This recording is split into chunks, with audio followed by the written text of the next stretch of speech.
Yes, people, what's going on? Welcome to Stretford Paddock. I am Adam McCullough. We are here, we are live, and we have got loads of news for you guys today.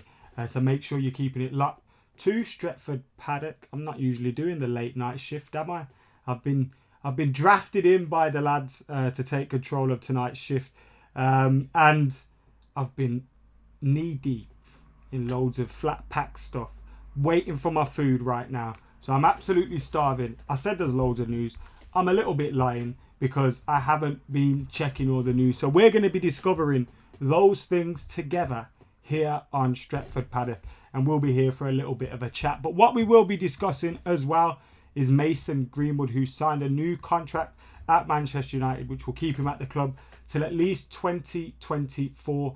And there's a potential for an extra year at Manchester United as well. Sorry, it's a 4-year deal with a potential extra year. So it goes to 2025 with potential to go to 2026. And I'm sure if he hasn't signed a new deal by then, Manchester United will be looking to take advantage of that clause in his contract. He's been doing an interview with Manchester United today, having signed that new deal. And he obviously said it's a dream come true.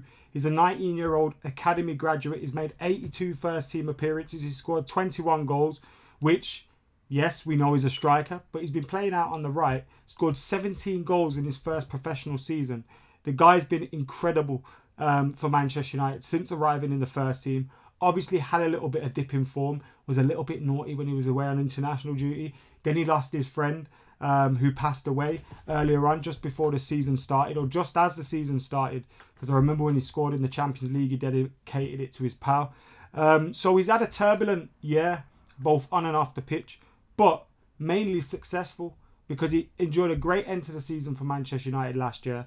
And despite a slow start to this campaign, scoring a goal which contributed to winning the game against Liverpool in the FA Cup, and he looks like the Mason Greenwood we saw last season, more and more so when we see him in the first team recently. So great to see him back in form. He's obviously signed that new deal until 2025, and I'm sure we'll see plenty more goals coming through from him. And he obviously spoke to the media. He said, obviously, I'm very happy. I've been here since I was 7, so to sign another contract, it's every single one is a dream come true. I always want to be here. Ever since I was a kid, I wanted to be in the first team and stay as long as possible, really. Win trophies and do the best I can. On whether it shows there's faith in him from the manager. He says, obviously it shows faith, and I think they've been impressed at the end of last season. I'll do my best to get up to those standards. Learning off the likes of Edinson Cavani, who has come into the team, has been very important. So I'm watching him every single day and listening to Kieran McKenna and Ollie and all the coaching staff. I mean, when there's someone like Edinson Cavani in your team, if you're not soaking up everything that he knows, everything that he does on the pitch, everything that he does in training, trying to learn more, trying to learn how to be a much better professional, then I don't know what you're doing. You're in the wrong sport. And Anthony Martial, Mason Greenwood, Marcus Rashford, they can all pick up something from Edinson Cavani in how he played. Now, I'm not going to lie. I think Mason Greenwood's still the best finisher at this club, but there's no one's movement is better than Edinson Cavani's. Probably in world football, the guy's movement is immense, and you can pick stuff up from him as well. On him being 19 and having played 82 games, he goes, I didn't even realise that I've played that many games. I thought it was a little bit less than that. It's a high number at 19. Hopefully I'll get to 100 by the end of the season. It's great to play that many games for Manchester United. It puts a smile on my face. And those are the kind of players that you want playing for the club. Players that have dreamed of playing for Manchester United. And that's why it's important to have these players coming through our academy as well. We've been going, how many years is it with an academy player in our squad? I've lost count of how many years it is. It's an incredible amount of time that we've gone with having an academy player in our squad. And Mason Greenwood, for his first season in the Premier League and first season with Manchester United's first team, I haven't seen many youngsters in their first season do as well as he did, looked as comfortable as he did, scored as many goals as he did. And the finishes that he was bringing off, like his finishing ability is second to none at Manchester United. And while we talk about him learning stuff of Cavani, there's people that can learn a few bits off him as well, because His finishing is fantastic. He's got a little bit of the Van Persie's about him, with the way he runs and the way he finishes. But left foot, right foot. And that's why he's so dangerous when he's doing them step overs and running onto box. Left foot, right foot is clinical. And it's so great to have the likes of Mason Greenwood. And I know, Martial hasn't been in form. Marcus Rashford's been in for criticism. But having those three players in Manchester United's squad is great, because hopefully they can grow together and blossom together. I still think we have to add more into that mix. We need a right winger to come in. But when you've signed the likes of Amad Diallo as well, and you look at some of the younger players that are coming through in the academy, Manchester United's future is definitely bright. If Leipzig score, I usually like talking about the Champions League in there. Obviously, this is not the Champions League show. We don't even know what happened. I do actually know what happened, but I'm going to pretend that I'm oblivious to it all, and the Europa League is where it's at. Still talking about it. Callum says, Mason Greenwood can be our next Wayne Rooney with a bit more development. He can be our long-term striker one day. I think I get what you mean in terms of a young kid that breaks through and is a long, consistent member of the squad. I think they're completely different players, though. That's for sure. We have had a new member joining today. Thank you to Corey Mac 96, who joined as a member of the academy. Remember, you can become a member as well by clicking that join button. You can get subscribing, liking, commenting, sharing, and get your super chats in as well. Get hitting that like button for me, guys, as well. Do me a favor, whether you're watching live or you're watching after we have been live. Thank you very much for joining us. We'll have a little bit of a mooch around for what else is going on in the Premier League. But what has been great as well, we've seen more and more younger players training with Manchester United's first team. And I think that's to do with the fact that a few of them could be involved in the team for the Europa League game this Thursday. I am actually looking very, very forward to that Europa League game. 17-year-old star to the Europa League B squad. Yeah, Shola Sharatire is the one that has been added. Obviously scored a hat-trick recently. He's been involved in some great performances from the under-23s. Him, Hannibal Mejbri. You've got loads of them breaking through at the moment as well. And Shola Sharatire is seemingly one of those closest to the first team. Hannibal as well has been taking part. Amad Diallo has been taking part. So we've got the players coming through all over the place, even if you think of Ted Mengi at centre-half as well. Our academy is developing a lot of players. And on the day when Mason Greenwood signs a new deal at Manchester United, his second contract since being a professional footballer, I think that kind of, says it all to those younger players that are breaking through or potentially breaking through and what they can achieve at Manchester United. There's also a story from Sky Germany today. Now, this is proper transfer rumour stuff. Thank you to Sport Witness. And it's Man United are eyeing up Eintracht Frankfurt striker Andre Silva as a cheaper alternative to Erling Haaland. That's according to Sky Sports Germany, who said a striker is on a shortlist at Manchester United and Atletico Madrid. So the Portuguese striker, who's got 18 goals this season. Only Robert Lewandowski has scored more than him in the Bundesliga, so he's not doing too badly. And no other player in Europe's top 5 leagues has scored more goals than him in 2021. And he's apparently of interest to Manchester United. And he would be seen as a much cheaper option than Erling Haaland, as Silva's available at 30 million euros. Do any of you guys know anything about this fella? I've seen a few bits of him, but I haven't been watching him recently, where he's seemingly in very, very good form. So fair play to him. We have a really good talented academy, says Ross in the comments. Messi to City, says Ramil, or to PSG. Both possibilities. I don't think he will go to Manchester City. I think the ship sailed on that one for now. So I do think we'll end up seeing him go somewhere else. I think he'll go PSG.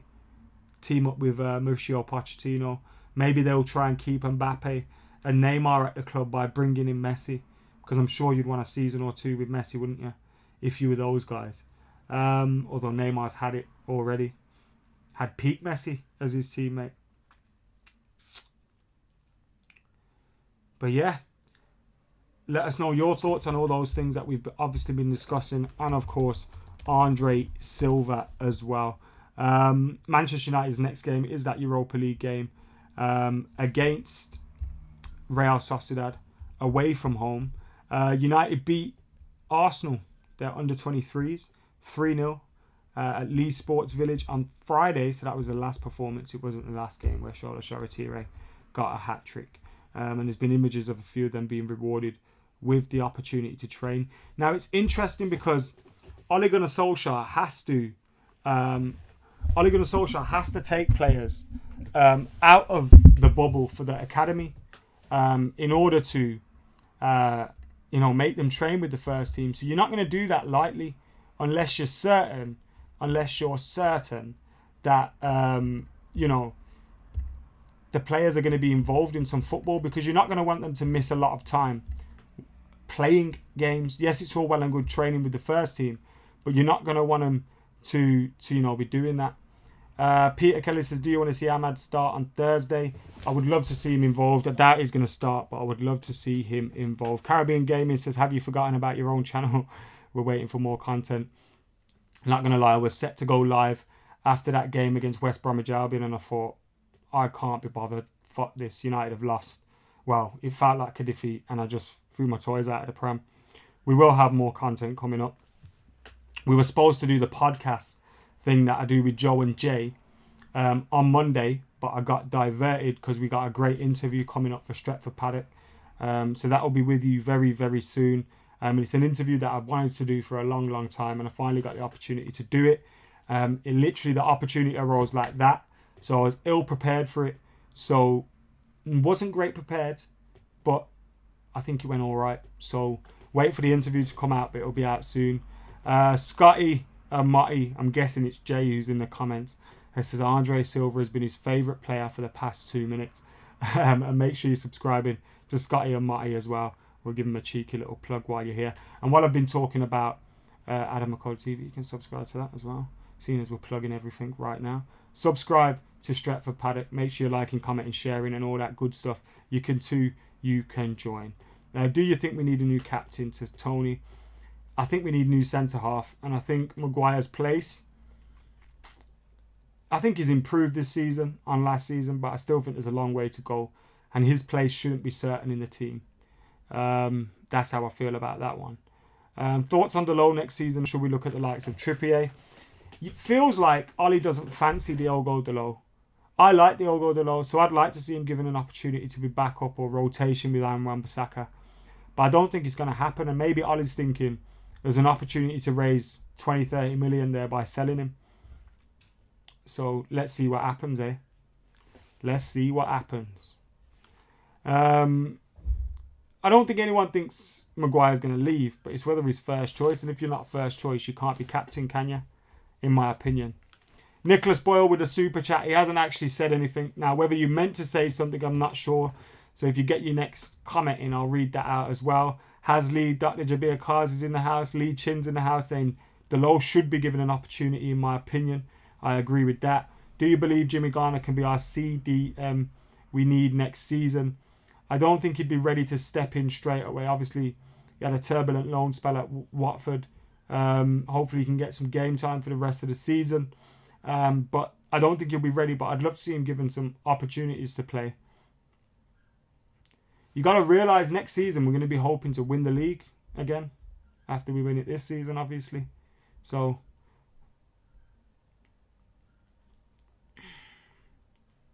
yeah, Matt has been disappeared recently, hasn't he? I'm surprised he didn't move in January.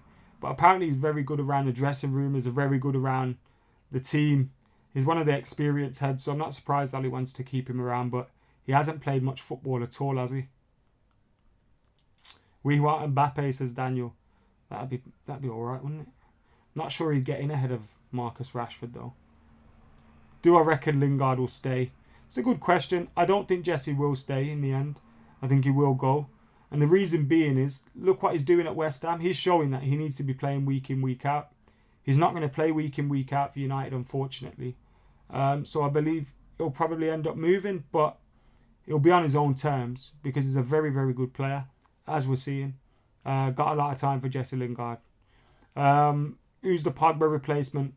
Is that even a question, G. Jones? It is obviously Jackie Grealish. Jack Grealish is the man we need to bring in. No ifs, buts or maybes. I reckon Lingard is worth 40 million as a disciple of Ali. Depends who's buying him. And we usually sell low, don't we? Buy high, sell low. That's the mantra at Manchester United. But anyway, guys, I'm going to get out of here now. Make sure you're keeping it locked. You like and comment and sharing, subscribing and all that jazz. It has been good chatting with you all today. We'll be doing this more often as well. So I look forward to speaking to you soon. We got loads more coming up over the week. Definitely got stuff coming up around the Europa League game against Sociedad. And hopefully that interview will drop this week. If not, it'll be next week. But keep it locked for that. Till then, I've been Adam McCullough. This has been Stretford Paddock. I'm out of here.